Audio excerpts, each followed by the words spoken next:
कल्पना कीजिए एक ऋषि भगवान की छाती पर लात मारता है और भगवान उसके पैर दबाने लगते हैं। असंभव? नहीं, यह सच्ची घटना है और इसके पीछे छिपा है एक ऐसा रहस्य जो आपकी सोच बदल देगा। सरस्वती नदी के पवित्र घाट पर महान ऋषिमुनि एकत्रित हुए थे। विषय था ब्रह्मा, विष्णु, महेश, इन त्रिदेवों में सर्वश्रेष्ठ कौन। घंटों बहस हुई पर कोई निष्कर्ष नहीं निकला। तब एक निर्णय लिया गया, परीक्षा। और इस खतरनाक काम के लिए चुने गए महर्षि भृगु। भृगु कोई साधारण ऋषि नहीं थे। ब्रह्मा जी के मानस पुत्र, सप्तर्षियों में से एक। लेकिन आज उन्हें एक असंभव काम करना था, अपने ही पिता ब्रह्मा, देवाधिदेव महादेव और पालनहार विष्णु, तीनों की परीक्षा लेनी थी। पहला पड़ाव, ब्रह्मलोक। भृगु पहुंचे अपने पिता के दरबार में, लेकिन न प्रणाम किया, न स्तुति की।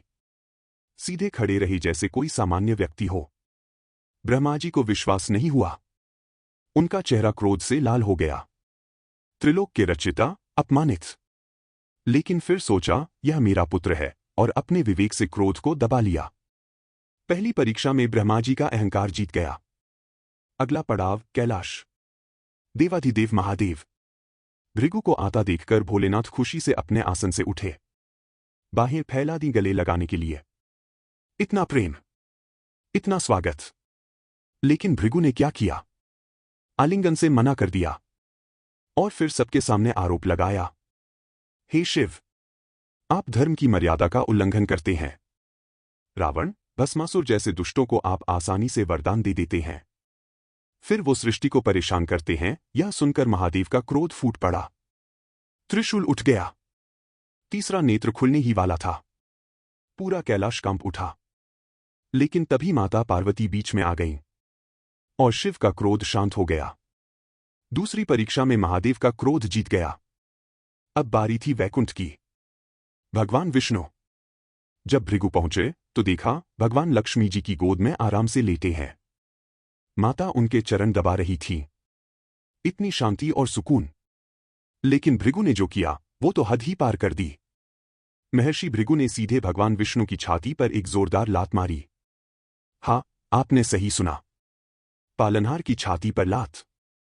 अब तो महाप्रलय निश्चित थी। लेकिन जो अगले पल हुआ वो अकल्पनीय था। श्रीहरि तुरंत उठे, प्रणाम किया भृगु को और उनके चरण दबाने लगे। महाराज, आपके पैर पर चोट तो नहीं लगी? मुझे माफ करें, मुझे आपके आने का पता नहीं था, इसलिए स्वागत नहीं कर पाया। आज आपके चरण स्पर्श से मैं धन्य हो गया। इतना प्रेम, इतनी विनम्रता। जिसकी छाती पर लात पड़ी वो उसी के पैर दबा रहा है। भृगु की आंखों से आंसू बहने लगे। भृगु लौट आए ऋषियों के पास।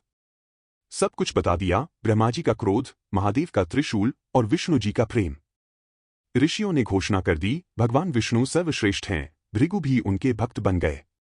लेकिन क्या वाकई यही पूरी सच्चाई है? सुनिए असली रहस्य। यह पूरी लीला त्रिदेवों ने मिलकर रची थी। ब्रह्मा जी ने अपना क्रोध जानबूझकर दबाया, महादेव ने अपना क्रोध दिखाकर रोक लिया और विष्णु जी ने प्रेम का प्रदर्शन किया।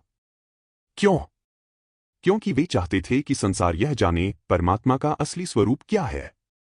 ब्रह्मा जी ने सिखाया विवेक का महत्व, महादेव ने सिखाया क्रोध पर नियंत्रण और विष्णु जी ने सिखाया प्रेम और क्षमा की महानता।